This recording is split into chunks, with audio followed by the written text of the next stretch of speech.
Bismillahirrahmanirrahim. Assalamualaikum warahmatullahi wabarakatuh. Hai semua, ketemu lagi dengan saya ya. Masih mengenai interaksi manusia dan komputer. Di video ini akan saya bagikan materi mengenai prinsip-prinsip pembangunan user interface. Ada dua konsep aturan yang sering digunakan sebagai acuan membuat user interface, yaitu konsep milik Theo Mandel dan konsep milik Schneiderman. Konsep Theo Mandel menekankan pada tiga aturan pokok pembangunan desain. Yang pertama, tempatkan pengguna sebagai pengendali. Yang kedua, kurangi beban memori di komputer pengguna. Yang ketiga, buat antarmuka sedemikian rupa sehingga bersifat konsisten.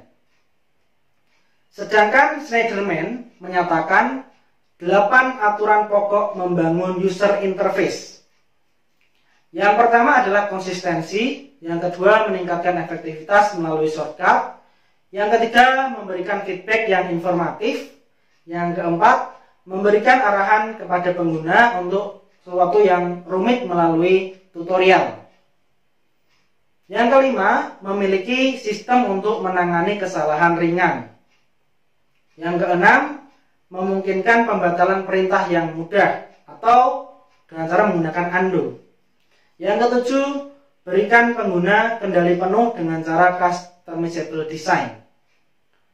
Yang kedelapan, kurangi hal-hal yang memakan ingatan pengguna. Nah, itu tadi konsep yang diutarakan oleh kedua ahli di bidang user interface. Kita akan rangkum konsep-konsep tersebut ke dalam suatu prinsip pengembangan user interface. Pengembangan user interface yang baik, menurut saya harus mempertimbangkan beberapa prinsip. Catat ya, prinsip yang pertama adalah user compatibility, yang bisa berarti bahwa kesesuaian tampilan dengan tipikal dari user. Karena berbeda user, bisa jadi kebutuhan tampilannya berbeda. Misalnya, jika aplikasi diperuntukkan bagi anak-anak, maka jangan menggunakan istilah atau tampilan orang dewasa. Yang kedua adalah product compatibility. Istilah ini mengartikan bahwa produk aplikasi yang dihasilkan juga harus sesuai atau memiliki tampilan yang sama atau serupa, baik untuk user awam maupun yang ahli. Ini kita pelajari lebih lanjut di user experience design. Yang ketiga adalah task compatibility. Berarti fungsional dari task tugas yang ada harus sesuai dengan tampilannya. Misal untuk pilihan report atau laporan, maka orang akan langsung mengartikan akan ditampilkan laporan, sehingga tampilan yang ada bukan tipe data dari sisi pemrogram. Kemudian selanjutnya ada workflow compatibility.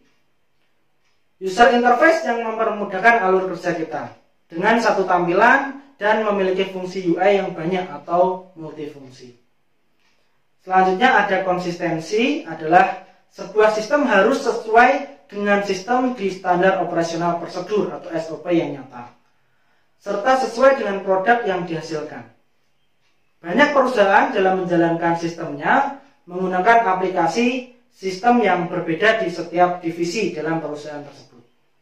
Ada pula yang menggunakan aplikasi yang sama di divisi yang berbeda. Seringkali keseragaman dalam menjalankan sistem tidak diperhatikan.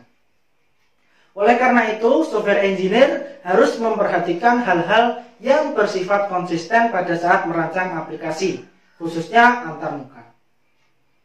Contohnya adalah penerapan warna, kemudian struktur menu, font, format desain yang seragam pada antarmuka di berbagai bagian.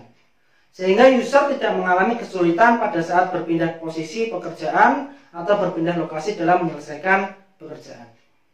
Hal itu didasarkan pada karakteristik manusia yang mempunyai pemikiran yang menggunakan analogi serta kemampuan manusia dalam hal memprediksi. Misal ya, Microsoft memiliki keseragaman tampilan toolbar pada Word, Excel, PowerPoint, Access, semua hampir sama. Yang keenam adalah familiarity. Antarmuka sebisa mungkin didesain sesuai dengan antarmuka pada umumnya, dari segi tata letak model dan sebagainya. Hal ini dapat membantu user cepat berinteraksi dengan sistem melalui antarmuka yang familiar bagi user. Yang ketujuh, ada simplicity. Tidak selamanya antarmuka yang memiliki menu banyak adalah antarmuka yang baik. Kesederhanaan di sini lebih berarti sebagai hal yang ringkas dan tidak terlalu berbelit-belit. User akan merasa jengah dan bosan jika pertanyaan-pertanyaan dan menu bahkan informasi yang dihasilkan terlalu panjang dan berbelit-belit. User lebih menyukai hal-hal yang bersifat sederhana tetapi berbobot. Kemudian ada direct manipulation.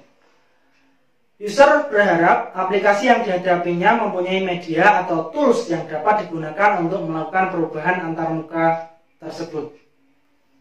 User ingin sekali aplikasi yang dihadapinya bisa disesuaikan dengan kebutuhan, sifat, dan karakteristik user itu sendiri.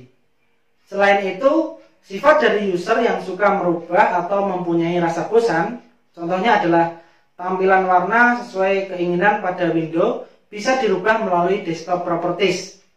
Ada lagi tampilan skin window yang bisa diubah dan lain sebagainya. Ada juga prinsip kontrol. Prinsip kontrol ini berkenaan dengan sifat user yang mempunyai tingkat konsentrasi yang berubah-ubah. Hal itu akan sangat mengganggu proses berjalannya sistem. Kejadian salah ketik atau salah entry merupakan hal yang biasa bagi seorang user. Akan tetapi, hal itu akan dapat mengganggu sistem dan akan berakibat fatal karena salah memasukkan data satu digit atau satu karakter saja. Informasi yang dihasilkan mungkin akan sangat berubah. Oleh karena itu, software engineer haruslah merancang suatu kondisi yang mampu mengatasi dan menanggulangi hal-hal seperti itu. Ada pula WYSI/WYG atau what you see is what you get.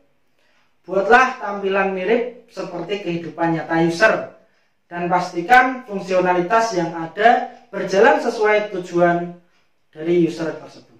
Jangan kalau mau tempe dikasihnya tahu. Ada lagi flexibility, merupakan bentuk dari solusi pada saat menyelesaikan masalah. Software engineer dapat membuat berbagai solusi penyelesaian untuk satu masalah. Sebagai contoh, adanya modal, hotkey, atau model dialog yang lainnya. Selanjutnya ada responsiveness. Setelah memberikan inputan atau memasukkan data ke aplikasi atau sistem melalui antarmuka, sebaiknya sistem langsung memberi tanggapan atau respon dari hasil data yang diinputkan. User tidak ingin menunggu lama, apalagi sampai diarahkan ke halaman yang tidak mereka inginkan. Ada prinsip yang nama invisible technology. Secara umum, user mempunyai keingintahuan sebuah kecanggihan dari aplikasi yang digunakan. Untuk itu, aplikasi yang dibuat hendak mempunyai kelebihan yang tersembunyi. Bisa saja kelebihan itu berhubungan dengan sistem yang melingkupi, atau bisa saja kecanggihan atau kelebihan itu tidak ada hubungannya. Contohnya adalah sebuah aplikasi mempunyai voice recognition sebagai media inputan. Kemudian pengolahan kata yang dilengkapi dengan language translator. Selanjutnya adalah robustness atau kehandalan. Sebuah sistem seharusnya bisa mengakomodir kesalahan user. Jangan malah error, apalagi sampai crash. Prinsip selanjutnya adalah protection. Protection maksudnya adalah melindungi user dari kesalahan yang umum dilakukan. Misalnya dengan memberikan fitur back atau undo. Ada prinsip yang namanya easy to learning. Tanpa harus ada pelatihan, tanpa harus baca tutorial, tanpa harus sekolah tinggi-tinggi, user sudah bisa menggunakan tampilan aplikasi buatan Anda. Artinya sistem mudah untuk dipelajari. Kemudian easy to use atau mudah digunakan. Seperti halnya menggunakan fungsionalitas yang ada di keseharian kita. Misal, kita sebagai seorang engineer disuruh untuk membuat suatu keyboard. Tombol yang ada harus mudah ditekan, nggak usah pakai tenaga ekstra. Oke, untuk materi video kali ini saya rasa cukup. Selanjutnya kita akan bahas mengenai user experience. Nah, di sini kita udah benar-benar mahir di user interface-nya. Maka dari itu untuk UTS ada tugas membuat web user interface berkelompok. Detail tugas akan saya sampaikan di Elena ya. Tetap stay tune di channel ini. Akhir kata dari saya, wassalamualaikum warahmatullahi wabarakatuh.